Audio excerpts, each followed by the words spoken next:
langsung saja.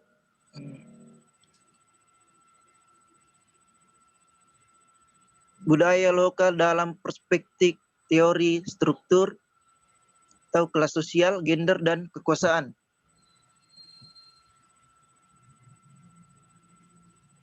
Pertama, konsep sistem dan struktur masyarakat.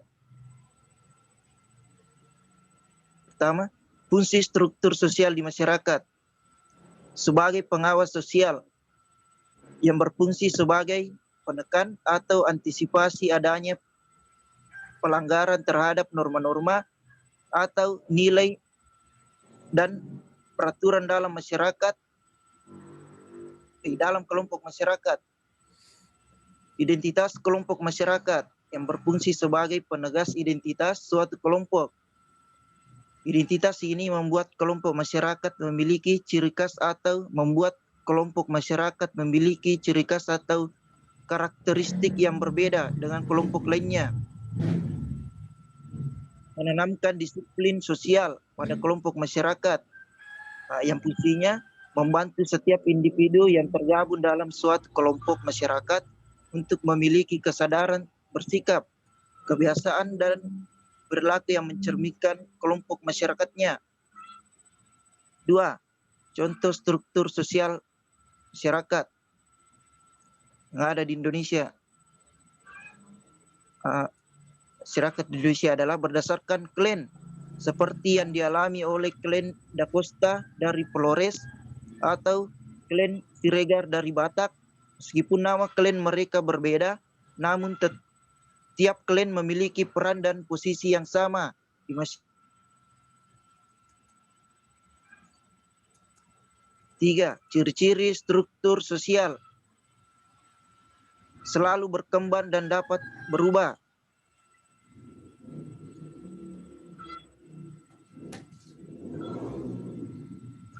Meliputi kebudayaan dalam masyarakat dan membentuk kesatuan kelompok.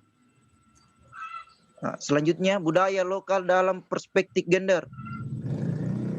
Gender adalah perbedaan jenis kelamin berdasarkan budaya, di mana laki-laki dan perempuan dibedakan sesuai dengan perannya masing-masing yang dikonstruksikan oleh kultur setempat yang berkaitan dengan peran, sifat, kedudukan, dan posisi dalam masyarakat tersebut. Pembedaan laki-laki dengan perempuan berdasarkan seks atau jenis kelamin merupakan suatu kodrat atau ketentuan dari Tuhan, di mana ciri-ciri biologis yang melekat pada masing-masing jenis kelamin tidak dapat dipertukarkan. Perilaku yang menjadi identitas laki-laki maupun perempuan dibentuk melalui proses sosial dan budaya yang telah diperkenalkan sejak lahir. Selanjutnya, budaya lokal dalam perspektif kekuasaan. Kekuasaan menurut teori ilmu politik modern seperti yang dikemukakan oleh Joseph Kaplesheim adalah keseluruhan kemampuan, hubungan-hubungan, dan proses-proses yang menghasilkan ketaatan dari pihak lain guna mencapai tujuan yang telah ditetapkan oleh pemegang kekuasaan. Jadi, dalam kekuasaan diperlukan adanya kemampuan si penguasa untuk mempengaruhi pihak lain agar setia guna mencapai tujuan yang telah ditetapkan oleh pihak penguasa. Dan secara prosesual, kekuasaan itu merupakan kristalisasi hasil dari adanya proses interaksi sosial yang bersifat profile. Kemampuan yang dibutuhkan oleh si penguasa juga bersifat relevan. Mungkin cukup sekian dari pembahasan materi saya. Mungkin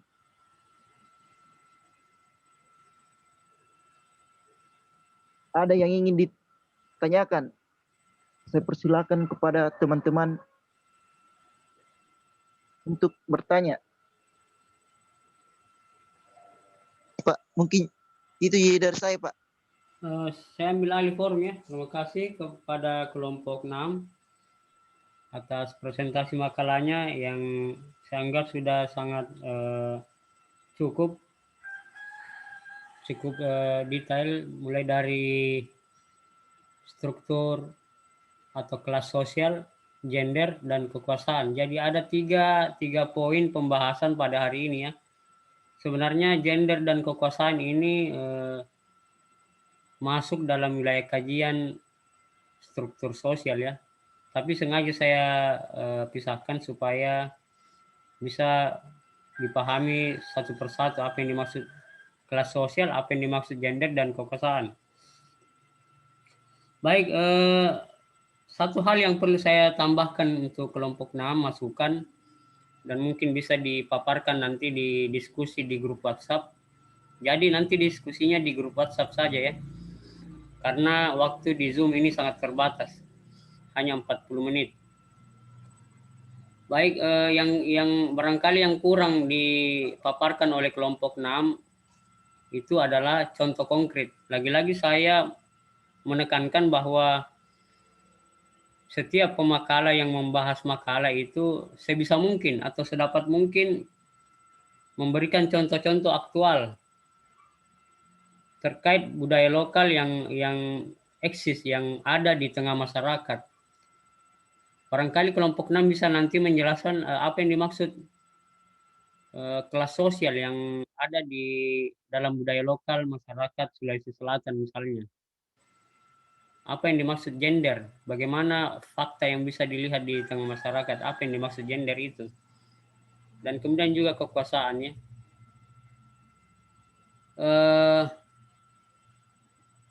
Mana Ketorombel belum masuk ya? Ketorombel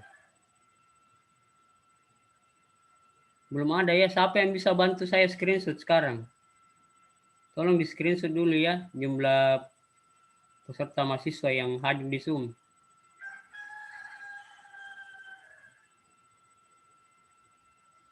Siapa coba? Coba sebut nama yang bisa screenshot.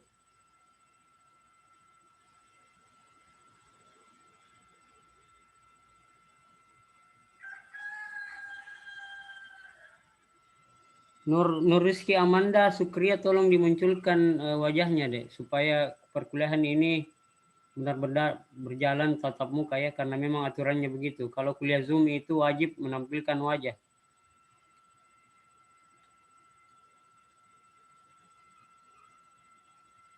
Baik, ini ada yang bisa enggak yang screenshot? Siapa kira-kira yang bisa screenshot di sini? Saya, Bapak. Iya, ya, silahkan di screenshot sekarang deh ya. Saya tunggu informasinya lalu dikirim di nomor saya. Baik, saya lanjut. Tadi juga yang belum disinggung oleh kelompok 6 ini teori dari pakar siapa yang menyebutkan atau dalam sudut pandang apa dia berbicara masalah struktur sosial ini, karena ketika kita berbicara masalah teori sudah tentu itu harus dikaitkan dengan bidang ilmu apa, di dalam bidang ilmu apa teori itu disebutkan, atau minimal disebutkanlah ahlinya siapa yang menyebut teori tersebut. Nah, itu juga yang perlu. Nanti pemakalah berikutnya diwajibkannya, diharuskan untuk ketika membahas sebuah materi itu disebutkan disiplin ilmunya atau minimal ahlinya siapa yang menyebutkan teori tersebut. Nah, kembali ke materi kita, struktur sosial atau kelas sosial ini bisa ditinjau dalam disiplin ilmu sosiologi, karena di dalam ilmu sosiologi memang yang paling banyak berbicara masalah struktur sosial atau kelas sosial ya. Salah satu pakar atau ahli yang menyebut atau yang memformulasi teori struktur sosial ini adalah Karl Marx ya. Kalau kita tinjau ke belakang, maka yang kita akan berjumpa dengan teori Karl Marx tentang struktur sosial atau kelas sosial. Karl Marx di sini melihat kenyataan di zamannya bahwa ada terjadi semacam kelas sosial di tengah masyarakat. Ada hierarki, ada yang namanya kelas pemodal, ada kelas penguasa, dan ada juga kelas yang di bawah, tingkat bawah itu disebut kelas pekerja. Jadi ada jarak antara pemodal dan pekerja. Nah, itu kalau menurut teori Karl Marx ya. Barangkali juga dengan bahasa lain juga biasa disebut antara kelas borjuis dan kelas proletar. Nah, itu dia kalau menurut teori Karl Marx. Teori lain juga menyebutkan menurut Max Weber ya, Max Weber juga salah seorang ahli sosiologi dari Jerman yang melihat bahwa ada kelas-kelas sosial yang terjadi di tengah masyarakat ya, ada terbentuk semacam hierarki sosial. Pada pertemuan yang lalu juga saya sudah singgung ya bahwa di dalam kenyataan masyarakat Sulawesi Selatan ini menurut sejarahnya, apalagi kalau kita merujuk kepada buku sastra Lagaligo, di dalamnya itu disebutkan ada kelas sosial yang pernah terbentuk di tengah masyarakat Sulawesi Selatan. Yang 3 kelas sosial ini yang saya singgung di pertemuan yang lalu itu diantaranya adalah kelas anak karaeng ya. Nah, itu yang kelas bangsawan itu. Atau yang berada di lingkungan istana atau kerajaan. Kelas atas atau lapisan menengah ke atas.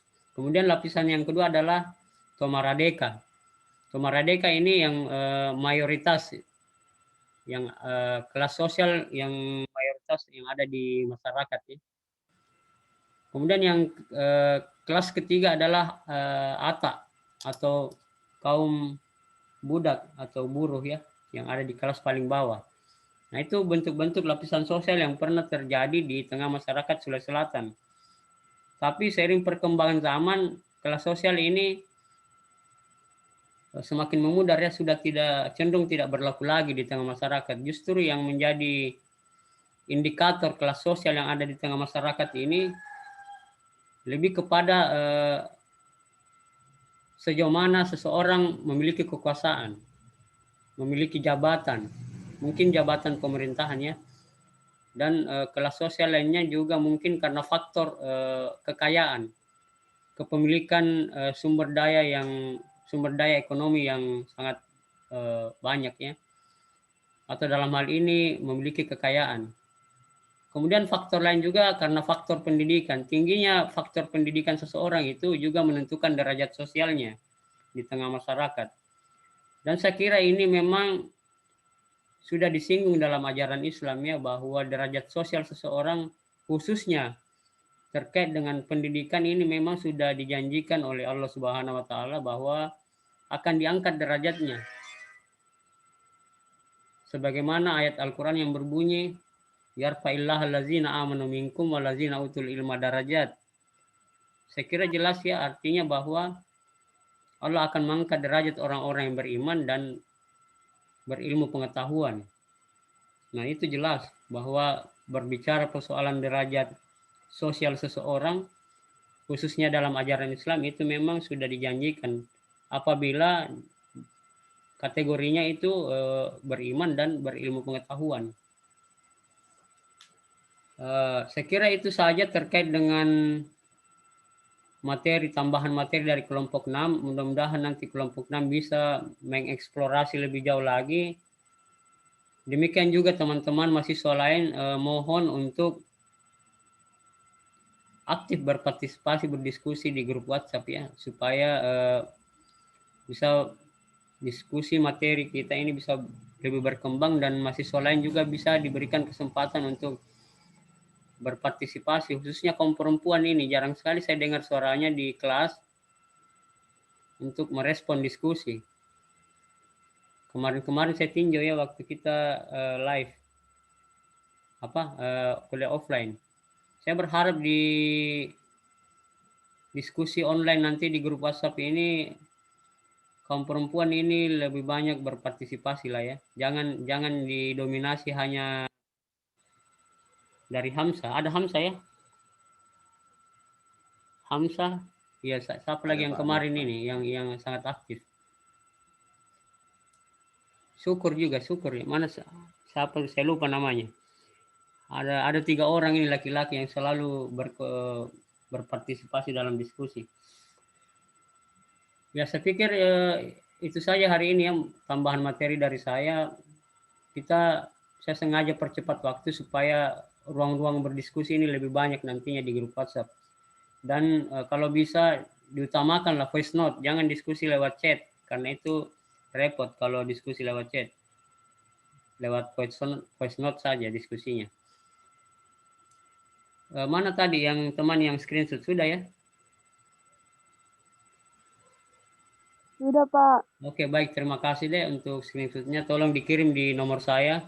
Sekali lagi saya mengingatkan kepada seluruh mahasiswa untuk siap-siap ujian tengah semester nanti di pertemuan berikutnya. Karena ada yang baru masuk, saya ulangi sedikit bahwa ujian tengah semester itu tertulis ya. Tertulis. Kemudian dilarang kerjasama dalam mengerjakan soal. Kemudian dilarang juga meminta soal jauh-jauh hari sebelumnya. Jangan meminta soal di kelas lain, karena di kelas lain juga soalnya sama dengan rombel di hari Jumat ya. Kemudian juga dilarang mengambil jawaban dari internet. Saya kira itu saja aturan mainnya dalam ujian tengah semester. Intinya ujian tengah semester itu dikerjakan secara sesuai kemampuan mahasiswa masing-masing ya, jangan dipaksakan menjawab. Jawablah sesuai kemampuannya. Jawablah dengan jujur ya. Saya kira itu saja, karena memang penilaian UTS itu bukan sekedar sejauh mana Anda bisa menjawab soal, tapi sejauh mana integritasnya mahasiswa dalam menjawab soal. Nah, itu yang perlu dipahami ya. Saya kira cukup untuk hari ini. Saya tutup dan kita lanjutkan diskusi di grup WhatsApp ya. Akhirul kalam, nun wal kalim maisturun. Fastabiqul khairat. Assalamualaikum warahmatullahi wabarakatuh. Waalaikumsalam. Waalaikumsalam warahmatullahi wabarakatuh. Waalaikumsalam warahmatullahi wabarakatuh.